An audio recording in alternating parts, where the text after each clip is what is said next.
Okay, so I think Seriously Idol Adventure has been out for around 2 months now, and it's finally time to do a tier list. I want to make sure that when I went into the tier list, I got to experience the game fully and also test out all the characters. But obviously, I haven't tested everyone because, well, some of them aren't really that good, and some of them, well, are very situational. For the video stars, I want to go through 2 disclaimers, and that is 1, the level cap and also the potential system. As you can see by the ranking system, there are basically 14 to 15 stars in the game, right? Where you get the true super awakening. And once you do get these characters towards a certain dupe levels, you are going to unlock the level cap. As you can see, it goes upwards to, you know, all the way up to 130. And you can also unlock potentials, which means you can actually re-roll for certain stats. It's important to know that the rare characters can only have 2 potentials, where the uniques can have 3 potentials and the legendaries can have upwards to 5, and that is where legendaries are going to shine the most essentially. However, you have to pull the characters. It is way easier to get uniques and also even rare characters at higher levels, which one increases the actual, you know, damage and overall stats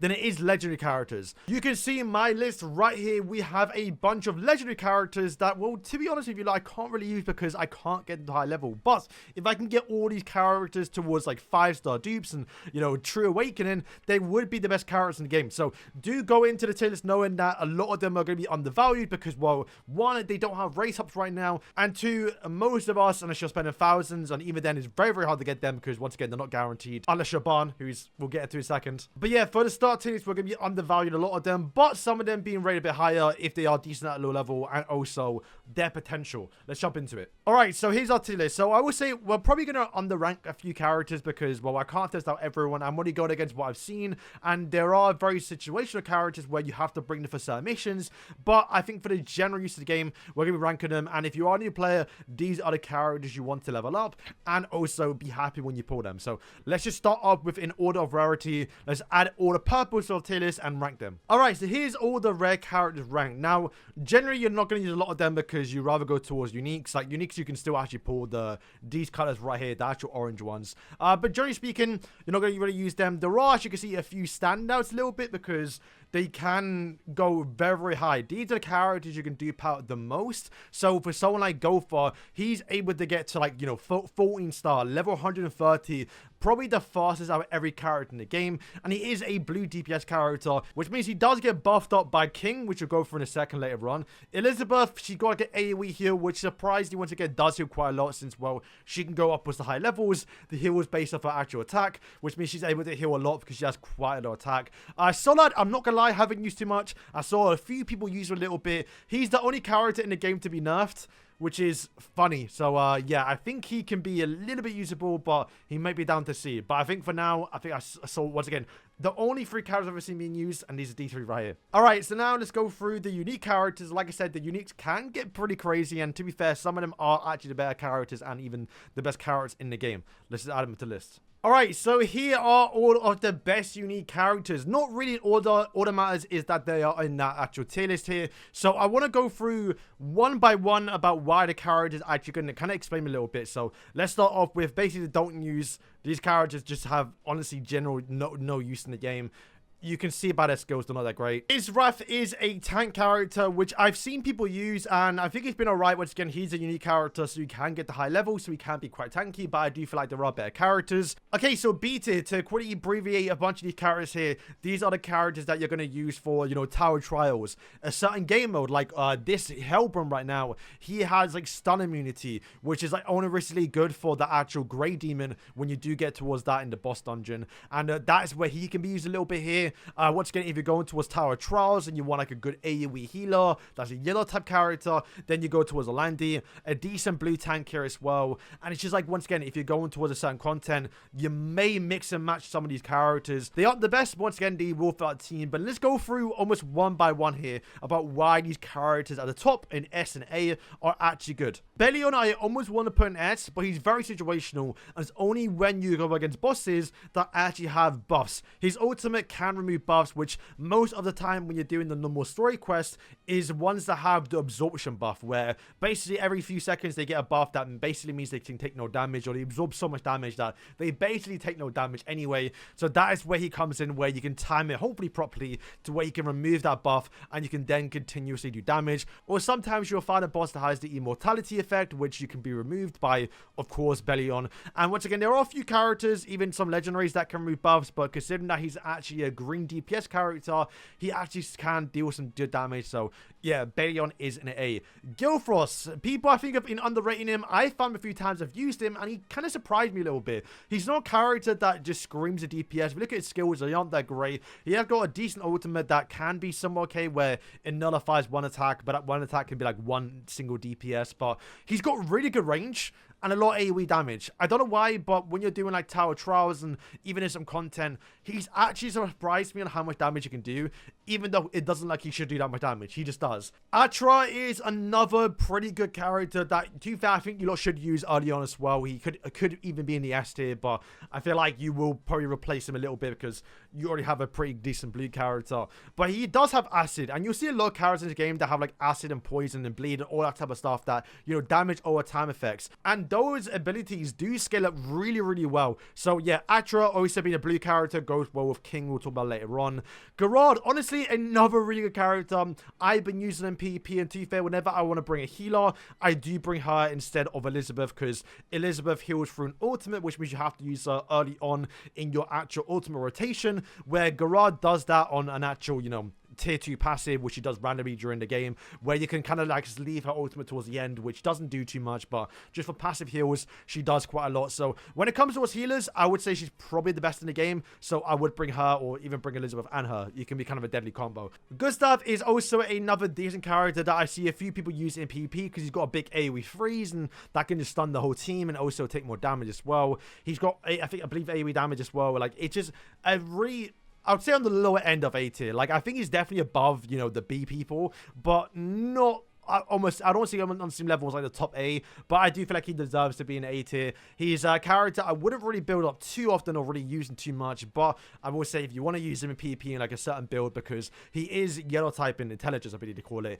and that is actually a pretty good color, and if you use like a full yellow team, he is going to be another good character on it. Moving on to the best characters in the game. So once again, these are sometimes even better than the actual legendaries, because, well, you can get them towards high levels, especially early on. Once again, unless you have a rate up banner depending on when you start the game, like, these are literally going to be the best characters in the game and the ones you want to pull for. Well, I say pull for, you get them if you pull them anyway, but yeah, these are the best characters. Wilo, if I think I'm saying his name properly, is probably the best tank in the game, especially early on. He is one of few characters in the game that have the immortality buff, which means when they die, they become immortal for 10 seconds, which means no matter what level you are, if you're level 1, if he dies, he will stay alive for at least 10 seconds. And when each boss fight is 30 seconds long, staying alive for 1/3 of the match is very, very valuable. And you'll see later on there's a few legendary characters that do that, which also make them a lot better too.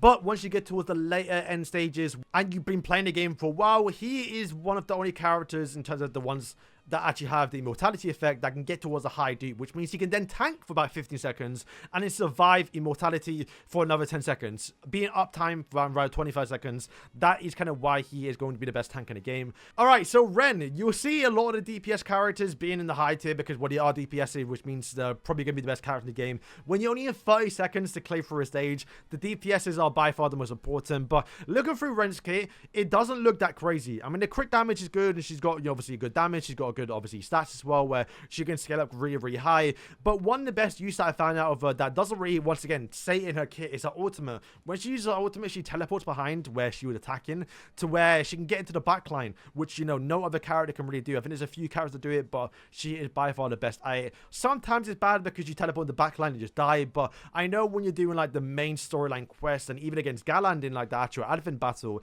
sometimes she will teleport behind him and almost distract Galland, to where when sometimes Galland does a big AoE attack, it will attack her rather than your whole team. And I think there was one stage early on Granted, they nerfed it now, so it's probably easy to clear. But when you're versing like Giant Diane, she has a massive like knockback ability that can literally stop your whole team from even doing anything, to where she can distract Diane and then boom, she wastes it on her. Once again, I feel like Ren is by far probably going to be the best, and is actually the best red DPS in the game, even upwards towards the legendaries. As you can see by the rankings at the low, there's no red DPS in the game, so that is why she is the best. Well, I guess it's Kayn. We'll get to him in a second. Mod, as you can see, he is not really a DPS. He's a debuffer, but he just got a lot of big AoE damage. I mean, that's simply put, right? Like, against actual bosses, the Asher can stack up quite crazy, but when it comes towards actual, you know, the gold dungeon farm, you can see it on screen now. Like, that AoE almost attacks everyone in the whole field. Granted, they resist the actual damage, but it still does pretty good damage, and you will see, I think, when you're progressing through the golden, you know, XP dungeon, he will probably be one of the best characters. So, yeah, for that reason, Mod in S tier. Meliodas, once again, one of the first start characters, also very good. But he's got an ultimate that deals damage, more damage towards blue characters, right? And that's something he does passively anyway, but when it deals even more damage towards blue characters, that is where they start shining a little bit. And I think also Kayn does that too. There's a few characters in the game that ability is just to deal more damage towards that type of advantage, and that's where he comes into play, right? Whenever you want to go against a blue character or you're versus a blue boss, granted you'll probably use him anyway because he just does that much damage. He will be a good attacker. Also, same thing for almost these three characters, right? Arden, Reinhardt, and also Kayn. They are just very much similar. They are characters that are basically, once again, a light type, a green type, and a red type. So when you want a specific attribute to deal more damage, so you're either going against, you know, greens, you want to bring Kayn. But Kayn, I would say, his AoE damage and the damage he can do, especially against the Grey Demon as well, who's obviously green, is, yeah, insane. I think Kayn is honestly probably the best DPS out of all of the actual, you know, uniques so far in the game. So, yeah, once again, very much same for Arden and also Reinhardt. They also do poison and bleed, and once again, same thing to Mod, right? But, like, they are the best DPSs for the colors. So yeah, that is all to say about the actual uniques. Let's get into what's the legendaries. All right, so here are all the legendaries right now. Do remember, like I said at the start of the video, that if you could get these characters, even the worst characters in the game, like, to be fair, he's not the worst character, but like Nanashi, low-key, his kit sounds cracked. It's just, he has to kill people, and he's not killing people if he's level 50. So if you could take Nanashi to level, like, you know, level 130, True Awakening, he probably will be one of the best characters in the game, but you can't do that. So yeah, for these ones, like, you're better just going towards all uniques. Uniques is just better in these characters. You can see a lot of them are like some DPS, some more debuffers, a lot of them debuffers actually, in tanks. Like you don't want to bring a tank when they can't become immortal, and you can just bring, you know, better ones, right? Moving into C tier. So I will say for Elaire and also Liz, you can see the skills on screen, they look decent. Like, Liz can increase your crit chance and also will lower your decrease your cooldowns to your allies, which can be good, but like I said, you're just not really using a full green team. Same goes for Elaire as well, where she actually buffs up, or can remove buffs like we said earlier on with, you know, Bellion, and also the crit chance buff, like, can be good. It's just you're not really using a full red team. Faradrin, once again, could be a really good tank carry if you can level them up, but you can't. I will say Grey Roader might be undervalued a little bit because she has got some pretty good skills where you can, like, crit defense low and crit resistance lower, but that's only if you really want to use like a full commandment team, which doesn't really exist just yet. I think once we get like Devrier and like maybe like, you know, Zeldris and, you know, Esterosa, we may see her rank up a little bit. Elaine basically does the same thing, which is why they're both in the same tier, but she's a fairy. There's no, right now, like, fairy buffers or even, like, green buffers that kind of fit her in a little bit, so that's where she's lower. Diane is okay at the start of the game if you want to level her up, but you'll quickly find that she ain't by far the best character in the game. Slater, I don't think... I know Sora would say he's probably good, but I think he's biased towards the character. And I think once again, he could be really good if you level him up, but you can't. Okay, so the next tier, the B and the Pens. Now, once again, these characters aren't going to be that good. A few of them aren't going to be that good at 1-star, which is why it's like at a tricky spot right now. But the reason why is because I know these characters can get a lot better once you do get them towards high dupes. Jericho, you can actually use at 1-star, to be fair, I would. She does buff up your attack, and she's a yellow color, so she can fit in like the yellow team. But you will quickly realize her attack pattern is so slow, and she doesn't do damage, so you eventually replace her. But if you could dupe her out, I might be using her. Geldar, once again, I didn't really use too much. She, I think, is pretty good, though. A lot of people are using her very early on, and I think, once again, if she gets some dupes on her team, she actually will be very, very good, too. Gloxinia, though. He has this ability where you grant 3 of our allies damage over time immunity Petrify, Shock, Acid Bleed, and Burn, which a lot of people are doing right now in PvP. So I think right now he's definitely one of the go-to PvP players because, once again, everyone's doing that. And a tier 2 score of 2 abilities is also pretty good too. People are actually using now, that's because the words are starting to come out a little bit. And then going on to Malaskala as well. Kind of in the same situation. The accuracy buff I'm not really a big fan of, but it can be pretty good towards your lower level characters. But she buffs up greens, but more importantly, the 10 commandments. It's very rare. There's only a few characters in the game that like buff up sins or commandments, and that's kind of why she's gonna be good, because you're buffing up your actual Gallant, you're buffing up your actual, you know, right now Gloxinia. But once again, when we get there rare, we get Esterosa, Zeldris. That is where Malaska and I think Gloxinia are gonna shine a little bit. So that's why they're a bit higher than others. Jenna and Zaneri, I both ranked them together basically because they kind of not do the same thing, but like if you want to buff remover support, then you bring Jenna. If you want just a good healer as well that can heal a lot, then Zaneri is also good as well. Once again, depends on your dupe level. I think once you start to dupe these characters out and you can get like, you know, some actual potential rolls onto these, well, they could be pretty good too. And then moving into Monsby and also Hauser. Hauser just got a Raider banner, which means you're now reliably able to get this guy duped out. But I will say I don't think he's going to be that good. I think he can be a pretty good DPS, but as for like a good yellow type DPS, you go for Bond. So once again, it does depend if you dupe him out a little bit, but he is going to be a bit high because he is one of the 3 characters in the game that can actually have a Raider, because that's why some characters are actually higher. Monsby's kit looks insane, but you have to dupe him out. Once again, same problem, right? Moving into A tier, we'll rank both together. Diana and Draw are basically the same character, if we're being honest. They have the ability where they become immortal, very much like Wilo. So at that point, once again, they guarantee to survive for 10 seconds when a 30-second match. So for a while, I was using Draw, but you will get to a point where you want to tank a bit more, and that's where Wilo comes in, and that's why he's a bit better. But I will say, if I had Draw on the same level as Wilo, would I use Wilo?